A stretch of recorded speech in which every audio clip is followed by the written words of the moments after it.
Hello, hello, hello, all of you beautiful nerds from around the world. What is up?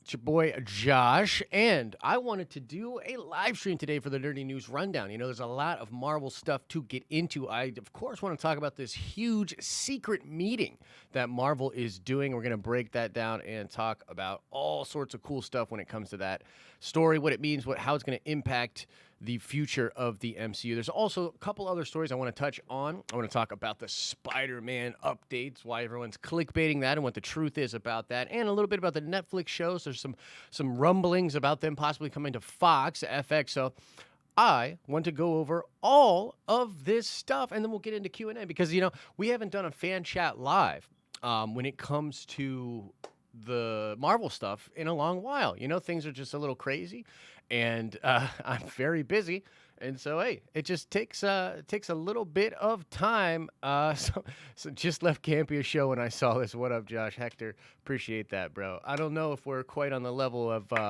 Campia, but we could definitely beat him in an arm wrestling competition. You know what I'm saying? We got that.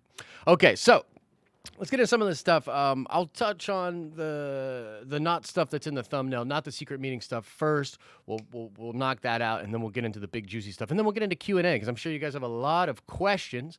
We have not had one of these Q&As in a while, so as Marvel fans, I think it's time we all sit down and talk about all these things that are going on. Okay. So first up, let's talk about the Spider-Man deal. This is driving me insane. This is driving me absolutely crazy. There keeps being little updates here and there about the Spider-Man deal. Guys, there's no updates about the Spider-Man deal. There's nothing out there. Even, like, it's so crazy to me that people are continuing to milk this thing and try to tell people out there that they have information and that there are updates, that there's something going on when it comes to the Spider-Man deal. The most latest bit is that Apple may well buy Sony, and if Sony was bought, then the license would revert back to Marvel. Guys, there's, like, from what the research that I've done, and I'm valuable, you know what I mean? I could get this wrong, but from the research that I have done, that is completely false. Completely 100% unequivocally false. Sony has come out and said they're not for sale.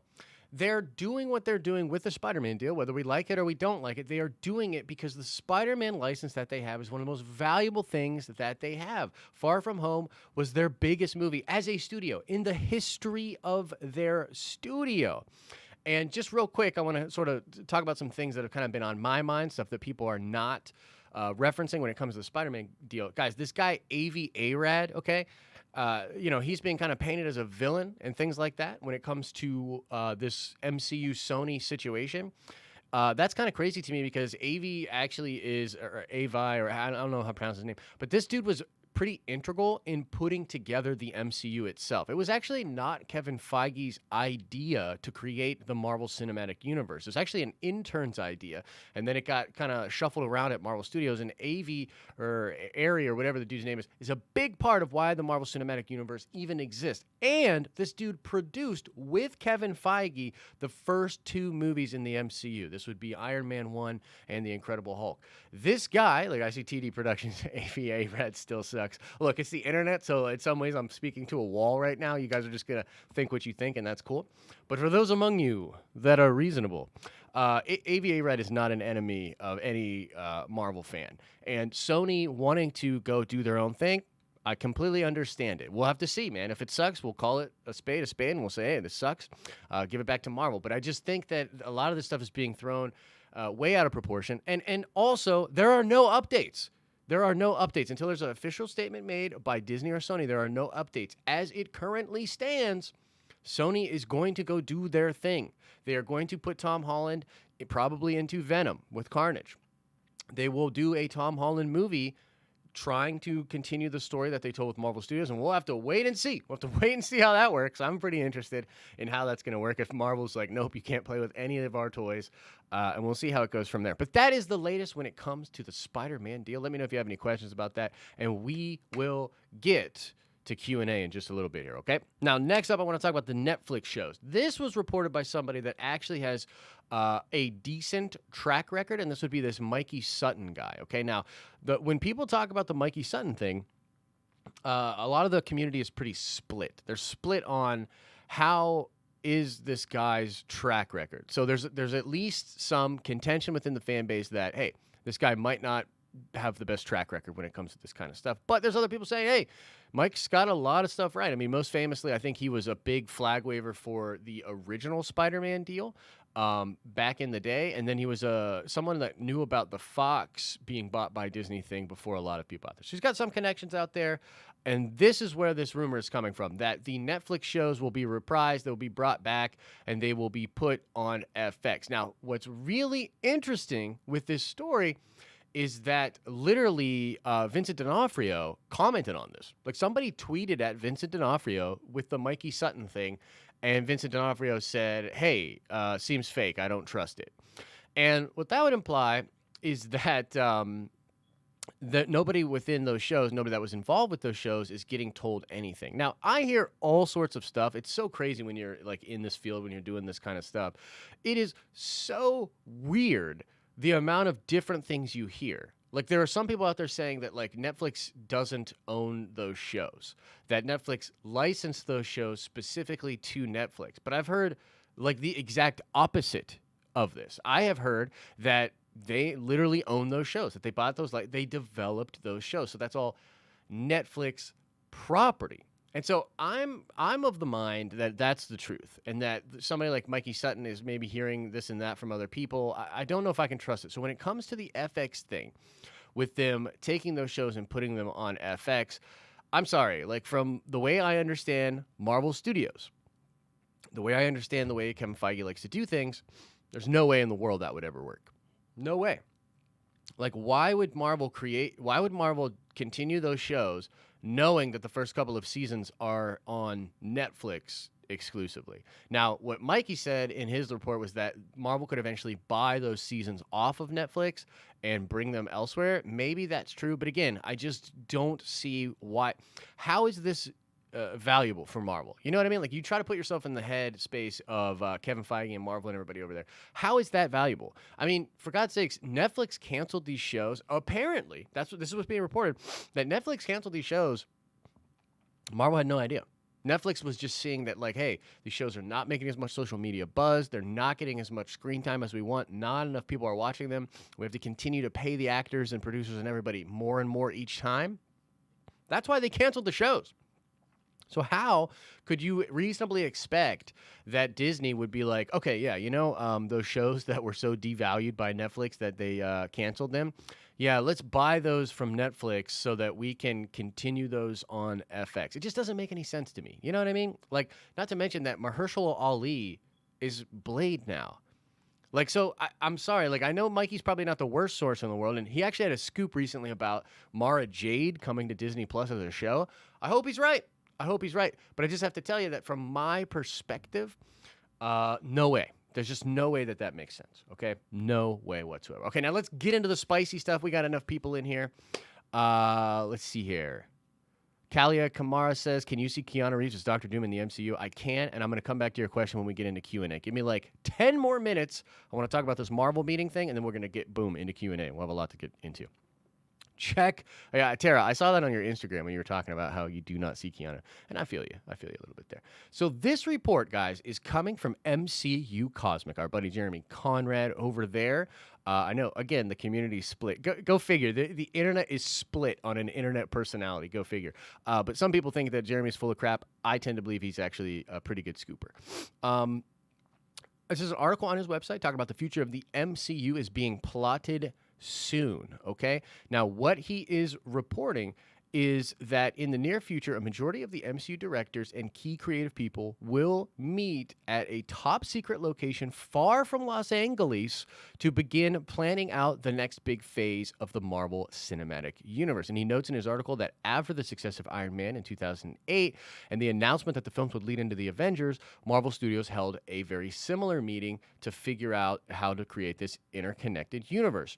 Then, in 2014, they did it again to really tie everything together and move forward towards Infinity War and Endgame, okay? And so what Jeremy is saying in this article is that a similar thing is happening right now. That basically the Marvel creatives are they're going to have this big secret meeting. It reminds me a lot of the editorial retreats that Marvel Comics does, where they try to figure out the next few years of how all the comics and stuff are going to fit together. It would appear that another meeting like that is happening. And you might say, my reaction immediately was like, wait a minute. Why would they need a meeting like that? Don't they already know? Like, don't they already know the plan and all that? You know what I mean? But then when you think about it, when you think about the films that are coming out next year, right? You got Black Widow, and then you got the Eternals. Now, Black Widow, we know, or at least right now, it is heavily implied that that film will be a prequel. It will not take place in the continuity of, like, moving forward, right? Like, so it's not obviously a post-Endgame film. She gone, you know what I mean? Although that would be wild, right? What if they threw us for a loop with that? But no, right now we're pretty sure that that movie's going to take place back in the day. The Eternals might be a film that takes place over a wide span of time. Okay, a wide span of time, and it's really epic thing. Either way, that's a new franchise. It might touch on a little bit of the future of the MCU moving forward, the impact of Endgame and stuff like that, but by and large, I do not expect it to really do that. A lot of the Disney Plus stuff is going to be focusing on the world after Endgame, but it feels very intimate, like Falcon and the Winter Soldier. That feels very intimate. It's really just those two characters, Zemo, and some of the stuff that they are struggling with. What I am basically saying to you here, guys, is that with all the looking we've been doing at the MCU as of late, it has really felt like, although Phase 4 seems really cool, and that announcement was great, and it created great buzz, and there's a lot of great discussions being had online about it, there's no Avengers movie, there's no big event film, there's nothing like that happening. And when Kevin Feige was asked about this at San Diego and then again at D23, he's like, yes, we have a plan. We know what's going on 4, 5, 6 years down the line, right? So when you try to take all these things together and you think about in the context of this big secret meeting, what is happening here is this, in my opinion, is that Feige has a plan for the big characters he wants to focus on, the big event films he wants to focus on. And what they're doing now is they're going to go take all the creative people and try to figure out how to get there. Like, for instance, in 2014, when Feige had that meeting with all the creatives about moving towards Infinity War and Endgame, they already knew that Infinity War and Endgame, their two-part adaptation to Infinity Gauntlet and, you know, Avengers Disassembled, their thing, that was already in the plan. What the meeting was for was to figure out the minutia of that. How are we going to do this? Hey, you, the person that's doing this film, how are you going to do this? So what I expect here is that people like Ryan Coogler, people like James Gunn, you know, people like the Russo brothers, if they truly want to come back, Jon Favreau, maybe even Joss Whedon, who we have heard rumored to be in charge of the new X-Men stuff, which I would love, and we'll get into that, I'm sure, in Q&A. Somebody ask me about that, please, when we get into Q&A. But dang, it really looks like what they're going to do with that meeting is figure out the minutia of this. Now, I want to quickly talk about Doctor Doom and Galactus. This is a rumor that we reported on last week that the big bads for the MCU moving forward will be split into Earthbound and cosmic level threats. That there will be an Earthbound villain akin to Thanos, something they'll tease throughout and have, you know, a thing to look forward to and tie things together. And there will also be something going on with Galactus. Galactus will be the thing in space that is tying all the films together. Doctor Doom will be the thing on Earth that will tie all these things together. Now, here's what's really interesting about this. I always tell you guys, where there's smoke, there's fire. The more smoke, the more fire. It has been rumored by like a lot of different people, a lot of different sources have spoken to this fact that we will be splitting the big bads, one Earthbound and one Cosmic Bound. Now, originally it was reported that this was going to be Norman Osborn on the ground and it was going to be Michael Korvac in space. Okay, now that was a report out there, but by and large, we've heard so many references to this splitting, so I believe it. Okay, and I think that it's possible that, you know, Norman Osborn was perhaps something that Feige was thinking about, and then the Spider-Man thing happens, and he's like, oh, okay, maybe not, maybe, you know, we shouldn't do that. Similarly with Galactus, you know, Korvac is a thing, but now, you know, with them possibly going to Galactus, it just shows sort of a changing in the direction. Now, the reason I think this is changing is something really interesting with Feige. So one of the biggest successes of Feige's career, one of the things that people do not really speak about, but I've heard very recently a certain writer was talking about this, and I forget the guy's name.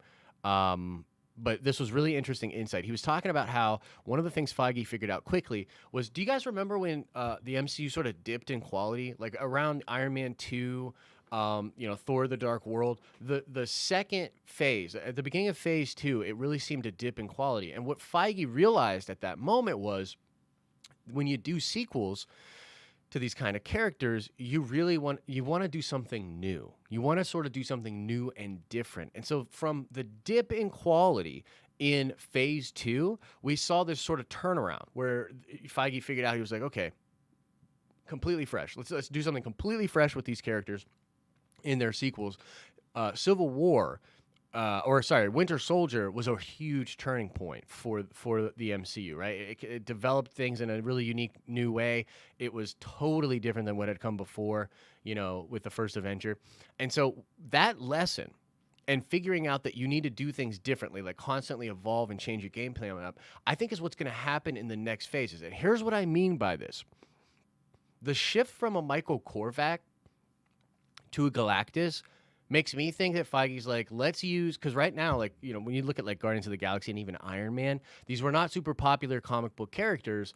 They were created and made to be very popular on the silver screen. But this feels like Feige is saying, no, let's take these uber popular comic book characters and let us do our version of that. And I've speculated a lot about how this could be because of the Spider-Man thing, because with Sony taking back the most iconic Marvel character of all time, that's Spider-Man, it would seem like, okay, well, maybe Feige's like, let's change the game plan up. Let's actually make it these big characters. And what I hope comes along with this is that instead of Thanos, who was teased here and there, and, the Infinity Stones are these MacGuffins and they all tie together, and you get very little of Thanos, I want Doctor Doom and Galactus to actually have way more screen time as we are heading towards their big event films. So as opposed to what they did with Thanos, I want Doctor Doom to come on the scene, for him to be in a lot of different movies, for his plans and for whatever he's doing to be out there. I don't want it to be secret and hid and all that. I think it should be right out in the open. And if they get someone great, I know a lot of people are talking Viggo Mortensen as Doctor Doom, that would be absolutely incredible. And I would just hope that that basically we switch it up. So as opposed to Thor: The Dark World, we get Thor Ragnarok with these new characters, if that makes sense. So let me know what you guys think about that. And also, let's talk real quickly, and we'll get into Q&A, and I see your question there, Christopher. I'll get to that in just a second. Let's talk Avengers real quick, and then we'll get into Q&A. So, Avengers. You got to have Avengers. Avengers has been in every phase so far. It's been a huge thing for them. I think that it's wise to not talk about Avengers for at least a little bit after Endgame to let that sort of die down. But you need Avengers. We know, or at least, the rumors are suggesting, and we're pretty sure these are accurate sources, that the Young Avengers is being developed for Disney+. Okay? Totally makes sense to me. You know what I mean? It's the JV squad. Disney+ it up. I feel it. It'll be awesome. I think it'll be really cool, and some of those characters will probably have a future on the silver screen as well. But that makes sense to me. But what about what about the varsity squad, right? Where's the Avengers? Well, what we have heard a lot about is perhaps there will be a new Avengers. Perhaps there will be a Dark Avengers. Take your shot if you're playing at home. Yes, Josh is going to talk about Dark Avengers again because I'm freaking obsessed. They need an Avengers movie. And if Doctor Doom is really going to be the focus of them moving forward, I see no reason why that can't be a version of the Dark Avengers. And given the context of everything that is going on in the canon world of the MCU past Endgame, it would make sense that the Earth is in this place where they look to people of power to protect them without necessarily caring as much about the integrity of these people. And I think Doctor Doom is the perfect character to launch that kind of a catalyst about. But I think you actually need both. I think as a studio, I would develop a new Avengers squad and a Dark Avengers squad. Or perhaps in the context of Dark Avengers being the big new brand thing, you sort of have this secret Avengers and these characters that are being ousted. Let's just say that the Sony thing had not happened. I think Peter would have been a great I think that was their plan. Like Peter had to go underground. He would not be able to be Spider-Man. He could still be a hero, like Night Monkey or whatever, but hidden, Secret Avengers style. He couldn't actually be acting as a big-time hero. And so I think that what's going on right now is that all these MCU people are going over. By the way, it's not in LA, which is really, really brilliant, but I still believe we will get a lot of leakage, a lot of rumors, a lot of fallout after this big meeting happens. But they're going to figure it out. And I think what Feige's going to present to them is this plan that we've been hearing about in different shades for so many months now. And this is that we have a huge event film going on. We're going to split this up in the cosmic and the earthbound. We want Doctor Doom to be playing a Thanos-like role on the ground, and we want Galactus to be playing a Thanos-like role out in space. And these all will converge in what's likely to be either an Avengers movie or a big event movie or both. So New Avengers, Secret Wars. You know what I mean? Like something like that, like a big thing. I just think that this makes the most sense, and I look forward to this thing happening. And so that's the story. That's the news. There is a huge meeting going on about the planning of the future of the MCU. I'm pretty excited. We speculated a little bit about what it could be. In the context of the rumors we've been hearing about Doctor Doom and Galactus, I think it makes a lot of sense. So now let's get into some Q&A. Drop your questions down below. I'm going to go through the super chats that we've already got. And if you want to get guaranteed that your question is answered, drop a super chat in. If you got some loot, I will answer every single super chat that comes in. But if you don't have any loot, don't worry about it, man. Just drop your question in. I'll get to as many questions in the chat as I can. Get the script out of my face. Okay. So let's go through these. Number one, can you see Keanu Reeves as Doctor Doom in the MCU? I can totally see it.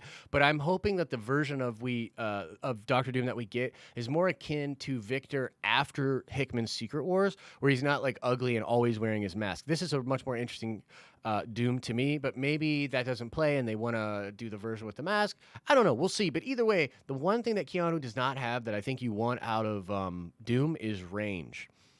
Doom is a character that sees himself as a hero, which is part of the best thing about his character. He sees himself as a hero and therefore is such a compelling and interesting villain. He's such a big deal for people, and they really need to nail the casting. And Keanu, for as much as I love him, would not, in my mind, embody the characteristics that I think of when I think of Doctor Doom. I think Viggo Mortensen has a little bit more of that kind of range. You know, you might say more classically trained. I don't know if that's necessarily the right way to say it, but yeah, that's kind of where I'm at with it. Now, I will touch on Christopher's super chat, not MCU, but FYI, Jason Ward dropped some new info on Palpatine today. Yeah, I watched that video earlier today. I didn't think there was enough new info in there to really talk about. So I didn't really think that was worth a new show or a new video, mostly because Jason's just recapping the Paxos leak that came out the day before, which we did a video on, and that video is crushing it. So I figured just let that live, and we'll just go from there. Yeah, Apple is definitely not buying Sony. There's no freaking way. Sam Shills, you think we are going to get the basic X-Men group and the basic Brotherhood of Mutants core group, or would they go a bit far with picking who they are in each group? Yeah, so I don't think that we will get, who. First of all, let's just preface this by saying we have no freaking idea. We have no idea what Marvel's going to do. We have no idea what their plans are. I do think that in the name of them differentiating themselves from what has come before, it might be interesting for them to do something pretty different. My actual wish for this, and actually, you guys remember that big rumor out there about Wolverine and Hulk and them recreating that somewhere in the MCU?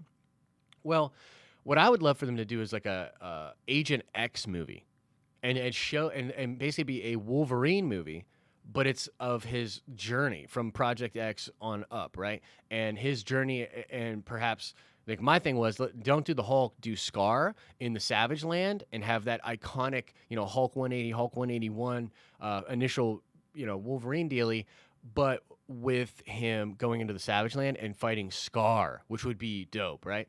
But I think they could do some really interesting stuff. But again, my gut is kind of telling me that particularly when it comes to like Fantastic Four and X-Men, Feige's playing a different game. Like the MCU when it first started, like I don't know if you guys know this, but the reason that we got the obscure characters that we got, and they're not necessarily obscure if you're a big comic book fan, but the reason we got those characters is because Marvel was in the process of buying back all of the licenses that they sold out, and they could only get certain ones because they were considered not valuable. So in a way, Marvel was kind of playing against the odds, if that makes sense. Like they were kind of not playing with the cream of the crop. But now that they've got the cream of the crop, I think they're trying to actually.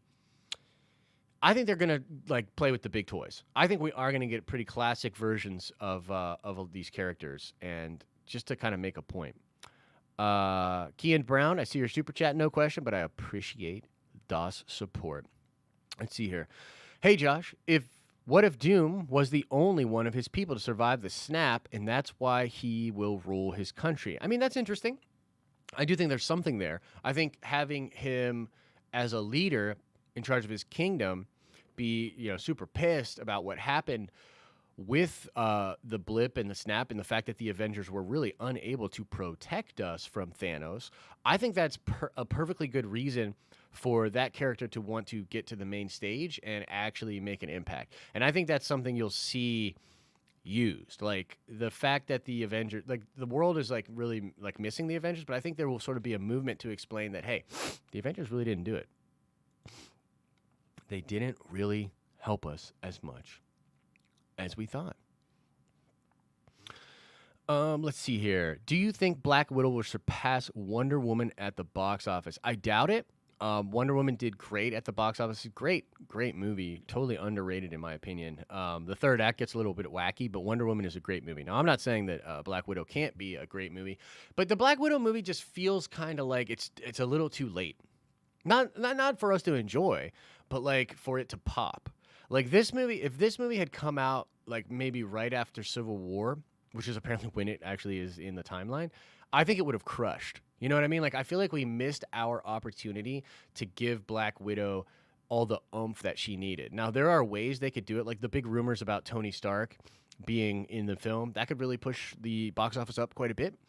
So you never really know. But yeah, this doesn't have, this is another thing. There's no big event films. Like Captain Marvel was severely helped a lot by being put in between Infinity War and Endgame. Like that movie without the context of Endgame hanging over it, I think would literally have made $400 million less dollars. That's just my opinion. But I also really don't like that movie that much. I just think that like Captain Marvel was like a B- of a movie, but it got like A+ box office because Marvel's really brilliant about positioning these films. And it feels wacky to me that like the Black Widow movie launching Phase 4 in a timeline that's in Phase 3. I mean, you know what I'm saying? Like it's just all these little things add up to me, and it's like I don't know, man. I really don't. I really don't think that it's gonna crush that much. I want it to, but no, I don't think it'll crush. I don't think it'll beat Wonder Woman's box office. But if it hits like 600 mil, that would be great. If it hits like 700, I think that would be great. Let's see here. Kean Brown with another super chat. Should Arcade be the first X-Men villain? I don't think so. In my opinion, I think it really does need to be Magneto. I think that you need to do Magneto. I think Magneto and Charles, that is just so important. That's so important to the X-Men in general. I'm not saying that it can't work otherwise, but like I just really think that that's the way you go with it. Yeah, so that's just kind of my opinion. Let's see here. Jake Payne says, "What if the Black Widow that died was a Skrull?" No way. I mean, look, it's a cool idea, but there's no way. There's no way they would do that. It just devalues things. Like, you know what I'm saying? Like, it just devalues the character development, the investment that you've had. You know what I mean? It's one of those that's not something you want to do. And particularly with the value that the MCU has and the way they leverage that value, no way. No way they're going to do that. Let's see here. I pray every day for DC movies on the great characters instead of Harley Quinn. Kevin, I'm going to show that comment even though YouTube wanted to hide it. So this is an interesting thing. Let me just sidebar here for a second because of this statement here. I am not pumped for Birds of Prey at all. Zero. I'm telling you, I'm gonna need to see glorious reviews, singing from the mountain type reviews to even go see this movie. And here's the thing, like, this is what DC. I try to explain this. By the way, our DC video is doing very, very well. I'm pretty pumped that video is doing as well as it did. But Warner Brothers, of course, did hit it with a copyright claim. I'm going real ADD here, but I'm having a lot of frustrating thoughts. Dude, Warner Brothers is like the worst with copyright stuff. Like the worst. Like every time people wonder, like, Josh, why don't you make more Warner Brothers videos? Dude, Warner Brothers sucks, dude. Every time I try to put a clip or something into a film and try to really make nice entertainment, you know what I mean? Good content, and it's fair use. It's 100% all fair use. I'm commenting on the stuff, and I'm showing it, right? Warner Brothers is awful, dude. Awful. They strike 10 times more than Marvel does. 10 times more. So, you know, that's another side to this whole thing. I can't stand Warner Brothers. But anyway, yeah, Birds of Prey doesn't have me excited at all. And the thing is, think about what we were just talking about. We were just talking about how it's possible, at least in my opinion, that Captain Marvel made $400 extra million because it was positioned between those movies. It probably made another $200 additional million because it's a part of the MCU. The DCEU, the DC Films universe, has nothing like that. There's no intrinsic value there. So, for instance, if they tried to do something like that with Birds of Prey, where they were like, hey, look, this leads into James Gunn's Suicide Squad, right? Or this movie's important because it leads into the mainstay canon of the DC Films universe. There is no canon for the DC universe. There's nothing. So there's not even like a outside of the film reason for me to go see Birds of Prey. I can't stand what Warner Brothers is doing. They really need to get their crap together, and I'm really hoping that JJ is the guy to help them do that. Sorry about that rant. Let's get back into the Q&A. Rant over. Let's see here. Why is there no movement on Ant-Man 3? There's a lot of story left to tell. Brian P. And you know what, Brian? After I answer your question, I think I missed a super chat in here. Yeah. Mulfred, I see your super chat. I'll go over that in just a second. Okay, Ant-Man 3. The rumor right now is that Ant-Man 3 is going to be a mini-series. That Ant-Man's story is going to continue with Janet and everybody, but as a mini-series. And this is one of the beautiful aspects of Disney+. Because I've said to you guys a lot, the thing about Ant-Man is the Marvel Cinematic Universe is in a situation where it's an embarrassment of riches. It's an embarrassment of riches. So it's like if you have a starting five, right? Here comes a sports bowl reference. Get ready, nerds. Here we go. When you got a starting five out there, you need your best players on the court. Well, Ant-Man is great. Ant-Man is amazing. Great franchise. Paul Rudd's amazing. All the characters, awesome. But it's not starting five good. He's on the bench. And had Disney Plus not come and become this thing that it is, there would be no other place for them to play. So now it's like Ant-Man gets to play in like the Summer League or whatever, or, you know, do the Olympics or whatever. Like Ant-Man now has a spot, and we will get that Ant-Man content. If you are a huge fan of Ant-Man, you're going to get more Ant-Man on Disney Plus, if the rumors are to be believed. But it's like a starting five situation. Like Ant-Man isn't starting five material. You know what I'm saying? So, yeah, that's kind of where I'm at with Ant-Man. That's the rumor when it comes to Ant-Man. Let's see here. Brian Dost says, do you think the MCU will use the X-Men? Oh, wait, hang on, Brian. Hang on there, Brian. Trying to trick me, Brian. I see you. Now let's get to this super chat here from Mulfred100. When do you see Doctor Doom making his first cameo? Well, I highly doubt it'll be in any film next year, but it could be in a Disney Plus show. One of the things that we've heard rumored is that Doctor Doom will have a lot of ties to different villains that have come before in the MCU. And what do we know about the Falcon and the Winter Soldier series? Well, it's going to tie into some villains we've seen before in the MCU, including Zemo. And so I wouldn't be surprised if they start to sprinkle in a little bit of Doctor Doom. But by and large, your question, Mulfred, is actually going to be answered by this big secret meeting. Like the whole thing that we're doing this video on, like the beginning stuff that we talked about, that's what they're going to do. They're all going to sit around and be like, okay, so we want Doctor Doom. Where are we going to put him? Where's his cameo? How can we squeeze him into some films? Should we do post-credit scenes? What do we think for some post-credit scenes? How are we going to tie all this together? Those are the exact discussions, Mulfred, that are taking place right now. So what my personal opinion of this is, and this is kind of what you're asking, when do I think Doctor Doom will make his first cameo? Hopefully on a Disney Plus show next year. And if not, look for that to start in the films the following year, right? So the 2021 films is probably where I think that'll happen. All right, let's go check out Brian Doss' question here. Do you think the MCU will use the X-Men costumes from the TV show?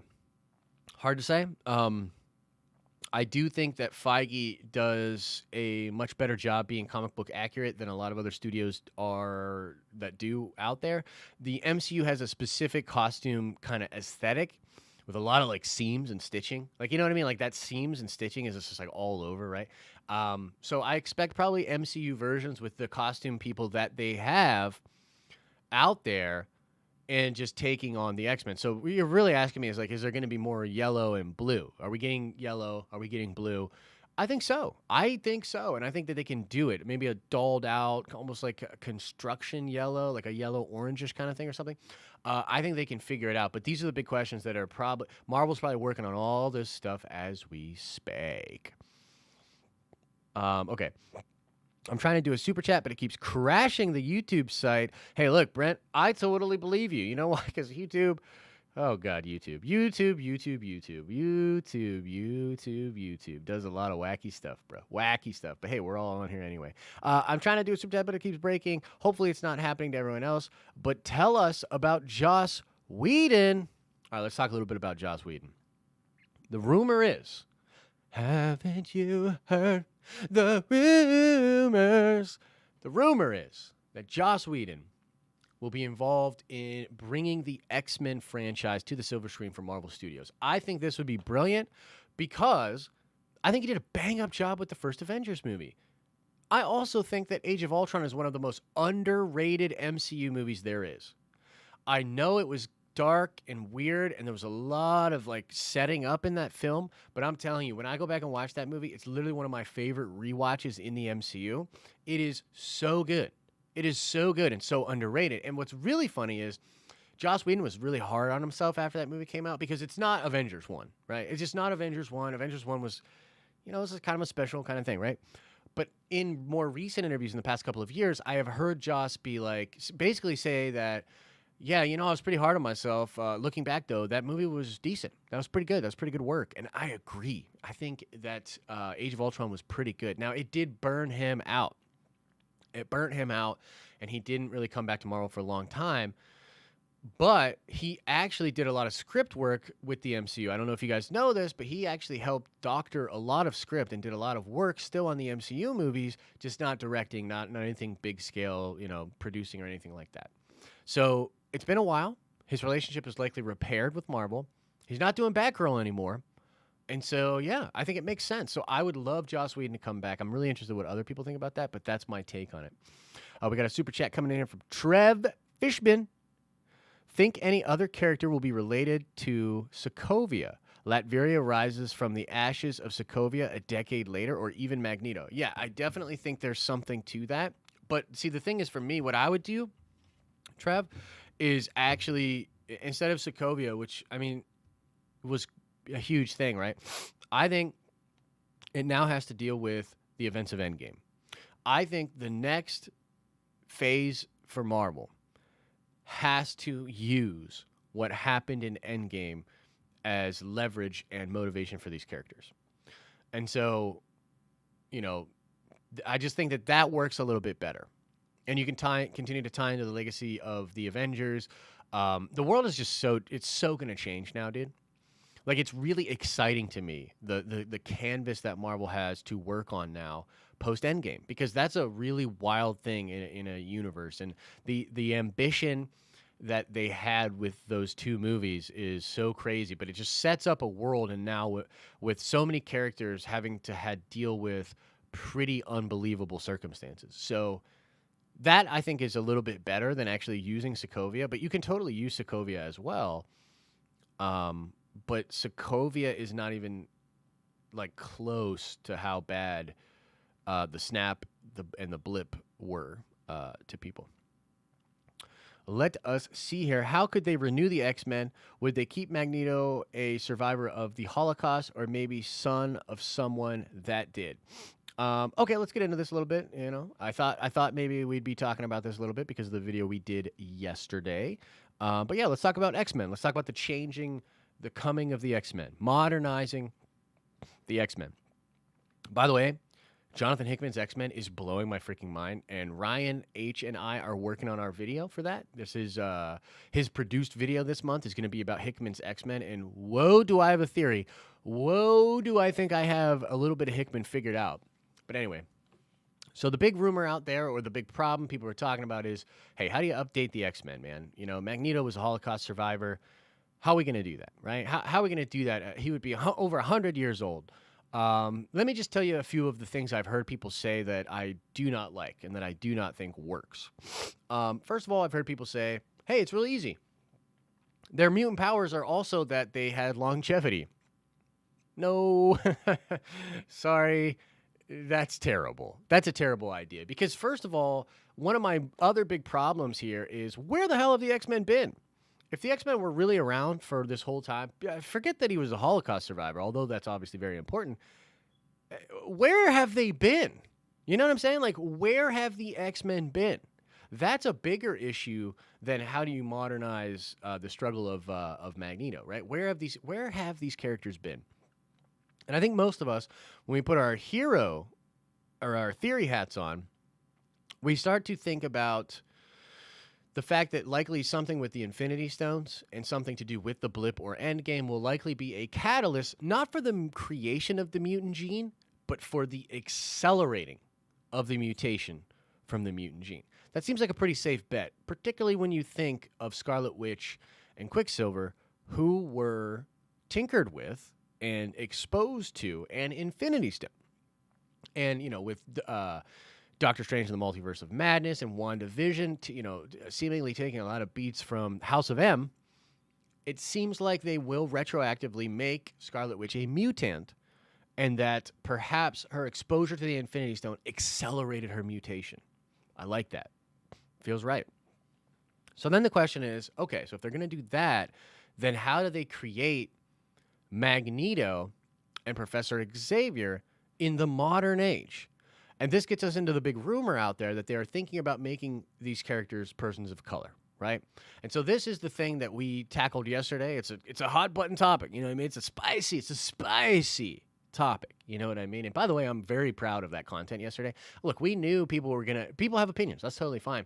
And particularly with those issues, you're sort of dipping your toe into a thing that a lot of people are going to have vocal opinions on. So we just get our popcorn, right? We create the content, and we just get our popcorn and sit back and watch the comments roll in. Everybody's, more than welcome to have their opinion.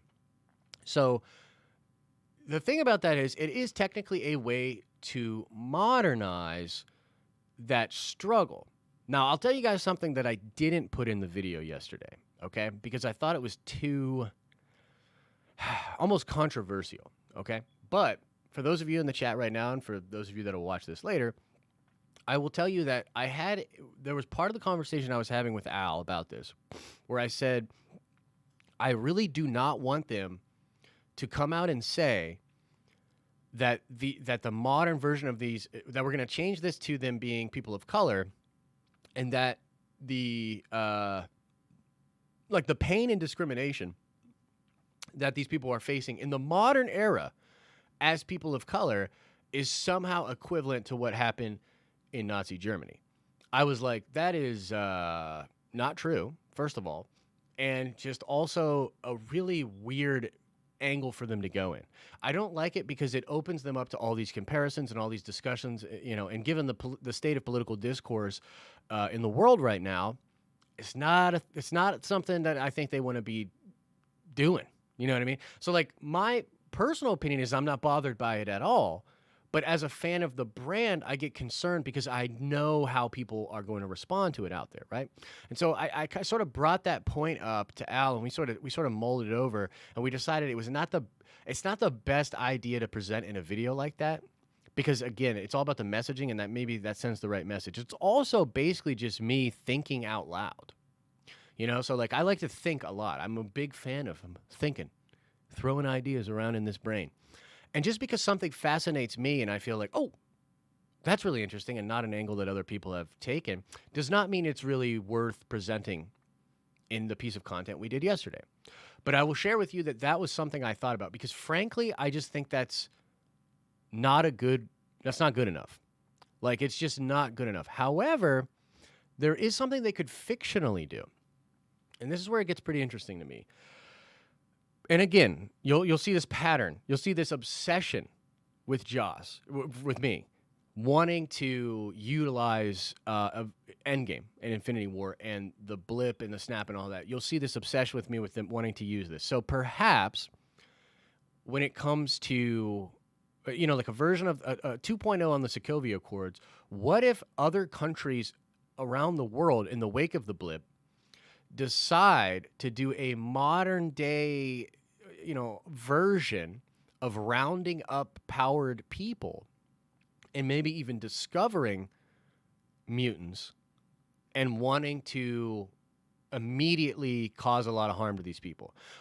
It's almost like instead of using an allegory, instead of having this historical thing be the catalyst for Eric distrusting humanity, what if you just plainly introduce mutation, and then in the first couple of years of mutation, there's a group of people on Earth that are like, yo, these mutants, screw these people, round them up, keep an eye on them, and imprison them, put down the ones that we're too scared of. You know what I mean? And so, that to me is way better. And then you could just make them people of color, and it doesn't, it doesn't matter. Do you guys see where I'm coming from here? Like, yeah, almost like New Age concentration camps. I say just do that. Do that. Leave behind all the allegories. Leave behind all the social messaging. Leave all that behind. It's not a good move anyways from a branding perspective. Just leave all that behind. Create an actual scenario in which the mutants are not like they're literally hated on. And the entrenchment camps or the internment camps or whatever, what if that's actually a thing? Another option is, what if there's a company out there or a country that starts to use enhanced labor almost like as a slave kind of thing, right? What if there's a new age version of slavery with certain countries out there that are using people and people's power to their benefit? Huge corporations like AIM. What if there's something out there where those companies are finding these enhanced people and forcing them to work for them? So, like, my opinion on this, if you really want to modernize the X-Men, just modernize them. Just do that within the story. But yeah, so that's a little bit of where my head is at with it. So I see some funny stuff in the comments. You guys are great. Yeah, mutant registration come first rather than later. Exactly, Trev. You know what? Don't worry, guys. I will call Feige after this. Me and Kev were pretty close. I'll call Feige after this. I'll run that idea by him. Don't worry. We're going to be fine. What do you think about using Hickman's run X-Men? I'm going to need you to remind me about Hickman's run when it comes to the X-Men. I don't even remember Hickman's X-Men stuff other than... Oh, you mean the new stuff? Oh, you're talking about the new stuff. Okay, so maybe. The Hickman's X-Men run is freaking wild. I thought maybe... No, he just did FF and Avengers stuff back in the day. Let's see here. Let's go over a few of these Super Chats. Jake Payne says, oh my God, Hickman's series on X-Men is legit as F. Yes, it is. What do you think about using Hickman's run X-Men? Okay, so now that we know, now that Josh's brain is back in his head, we can answer this question. So, I don't think it works because you would run into a problem with it's the Batman v Superman problem. The reason Jonathan Hickman's X-Men run is so successful is because it plays off so brilliantly from the 75-year history of the X-Men. It retells things in a way that's both fresh and yet familiar. It utilizes things that have come before in a very interesting way. But you can't do that without establishing those relationships. So this would be like in Frank Miller's Dark Knight Returns, the fight between Clark and Bruce is so crazy because we know they're friends. We've had all this time together. They're best buddies, dude. They're really good friends. And it's a story in the future where they've been friends even longer. And yeah, there's some drama there, but the fact that they're friends, the fact that we have this established thing is the reason that the fight is so impactful. Now, I like Zack Snyder, but this is something that Zack Snyder completely misses the mark on, because the creation of basically like a pop anime Transformers version of that Frank Miller story without any of the character development is a shell of the story that came before. So in the same way, if you simply tried to adapt some of the things that John is doing in his new X-Men story, it will not work because there's no precedence. There's no history for those characters. You feel me? You feel me, dog? That's where I stand with that. Yeah, I see some people kind of talking about that in the comment section. Yeah, dude, wait till you hear the theory I have, dude. And I'm pretty sure I'm right. I'm pretty sure I'm right about this. It's wild, dude. It's wild stuff. Such enjoyable comic book writing. Hickman's one of a kind, man. One of a kind. Just give me a good Bishop and Blue Marvel. Totally. See you later, Tara. Thanks for hanging on out. Guys, I'm going to go for like 10 more minutes. Get those questions in. And then I'm out of here. By the way, totally random question. How many of you guys are going to go get Link's Awakening on Nintendo Switch tomorrow? I'm kind of bummed that it's a $60 game. But, like, from everything I've seen, it looks to be legitimately worth $60. I just don't know if I will personally get $60 game level enjoyment out of it. Do you know what I mean? What do you guys think of that? Busy day, indeed. They should just ask Hickman how to incorporate the X-Men in the MCU. I would really like that. I'd really like if more comic book writers in general were involved with the MCU, but the problem with that, it's not so much the writer's fault, and it's not so much Feige's fault. My read on this is that this is an Ike Perlmutter problem. You know, Marvel Comics and, look, comic books in general, they have several problems, and one of the problems is the fact that royalty rates seem to be going down, and so creating a new character or creating anything new, it doesn't really seem to be worth it, pardon me, if you're a creative person at Marvel in comics, because they'll just use your stuff and pay you very little for it. You know what I mean? When you're working for them, it's like, you know, comic book writers make probably like 1/100th of the money that like a director on an MCU movie makes. And so it would feel kind of weird and underhanded if you brought these guys in, you know, with the Hollywood thing. I think one of the reasons that the creative council fell apart, where, you know, Bendis was on it back in the day, I think was because it just got screwy. Like, how do we pay these people? How do we acknowledge them from their work? It's a hassle, right? And so a lot of these things, when it comes to business, dude, it's better off just to not. So tell me, how long do you think the broke blurred pod TV? Okay, so this is an interesting question. So tell me, how long do you think it will take before AT&T sells off DC? Bro, that shit ain't happening.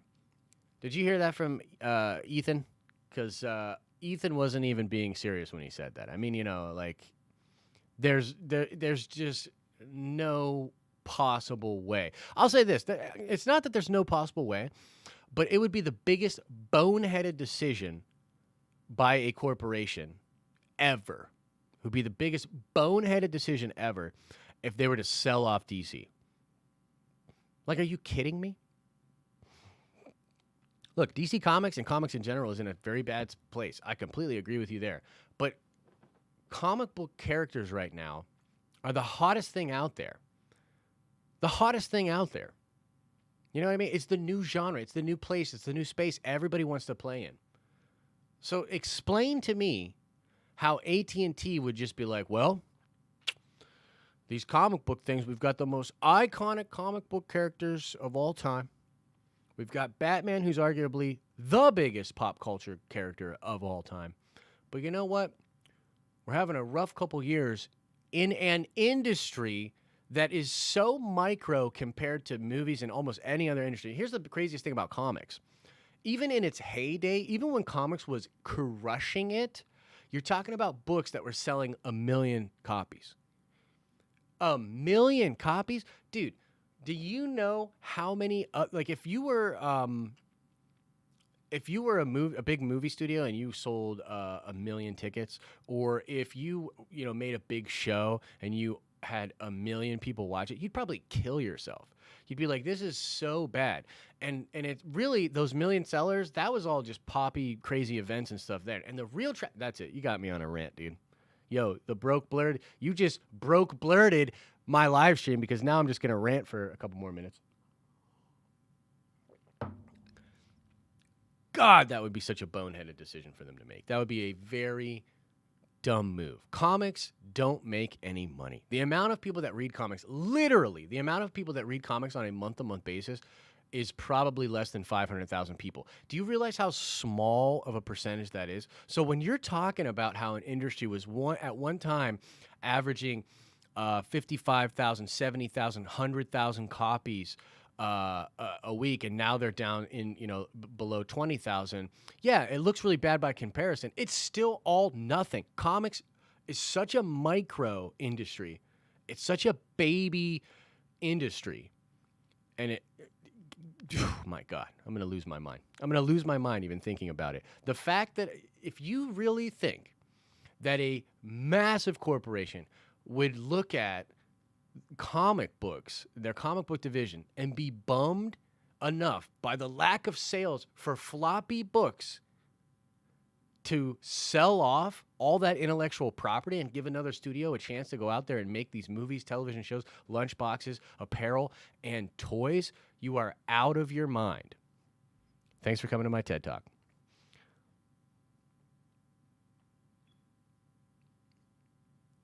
God, that's such a stupid thing.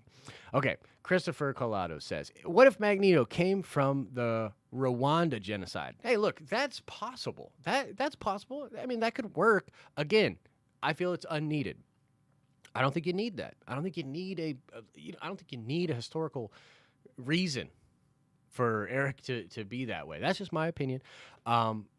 Could that work? Sure, it could work. There's many examples of people all over the planet that are treated pretty badly. There's a lot of instances throughout history where people were treated pretty badly. I mean, here's the thing. You could just make Magneto a history professor. Literally just a history professor. And he just knows how crappy humans can be. He's like, man, humans, if you look back at history, not the nicest species. You know what I mean? That could do it enough for me. Dude, oh my God, Hector. Somebody get Hector a cold beer. Henry Cavill as Sentry since he's out as Supes. Yes. Sentry or Hyperion. Because the thing about Hyperion and Sentry is they're both kind of like Marvel versions of Supes. Dude, hell yeah. Do that and make a better Superman. I mean, that's essentially what I think they're going to try to do with Moon Knight, is they're going to create a better version of Batman over at Marvel, or at least a better version of Batman that we've seen in a while. So I say, why not? You know what I mean? Do your version over there. That would be incredible. That'd be incredible stuff. What do you think the MCU will take the X-Men as far as storylines, other than what they've already done? My favorite storyline was Days of Future Past. It could tie into your idea. What stories? Well, it looks kind of like they're going to do a version of House of M, which would be pretty interesting. I think the obvious choice is to do Avengers vs. X-Men, which is like, you want to talk about, event films that could really change the game. Dude, yes, please. Yes, please. Avengers vs. X-Men? Holy hell. That would be, you know how many tickets that would sell? That would be bigger than Endgame probably, if done correctly and set up properly with the amount of time, and given the fact that the X-Men would have to be really good, right? If the X-Men suck, we won't care. But if the X-Men are amazing, and they build towards that, Avengers vs. X-Men, woo! Woo! That's some good stuff, man. That is some good stuff. Okay, let's see here. Last question, and I'm going to get on out of here. Think the Russo brothers will be at the Marvel meeting? I do. I do think so. You know, it's so funny. I heard somebody talking about this, and I don't remember who it was, but they were like, dude, the Russo brothers were like, yeah, we're stepping away from Marvel for a while, and then like 90 days later, they're in interviews saying like, we'd love to come back to Marvel. I mean, Marvel's just, dude, it's a special kind of thing they have going on over there. If I'm sitting back, it's a lot like a lot of the actors in the MCU, including Tony Stark, Robert Downey Jr. There was a moment in time where Robert Downey Jr., especially around Iron Man 3, was like, I don't know if I want to keep doing this. You know? I don't know if I want to keep doing this. And then I think the realization washed over them where they were like, this is such a special thing right now that's happening. This is a special moment in time. Of course I'm going to do this. You know what I mean? Like, of course I'm going to do this. And as long as Marvel continues to look like it's that sort of a thing, I think the people, I mean, look, they got Taika back. Like Taika, you know, is all set to do a lot of other things, and he's out there. He's doing his thing. You know, he's gonna do Akira, right? It's Warner Brothers and Akira, and that's like working, and then that falls apart. And Feige's like, "Oh, you were gonna make a movie for one of our biggest distinguished competitions over there at Warner Brothers. Well, why don't you come on back? Why don't you come on back?" And he got him like that, dude. Are you kidding me? I mean, Marvel's right now the best. Who wouldn't want to work for Marvel? So yes, I do believe that the Russo brothers will come back and will be a part of the MCU moving forward. That's going to do it for the show, guys. Thanks for hanging out with the Nerdy News Rundown Live, kind of like a fan chat live as well. Super cool hanging out with you guys. I do plan on doing a lot more streaming, including some stuff on Twitch very, very soon. So look forward to all that kind of stuff, guys. I have a lot of fun doing this. I hope you guys have a lot of fun enjoying the content. Seems like a copacetic situation for me. And yeah, as I always say, I hope you're having an awesome and a nerdy day. And I'll see you in the next video.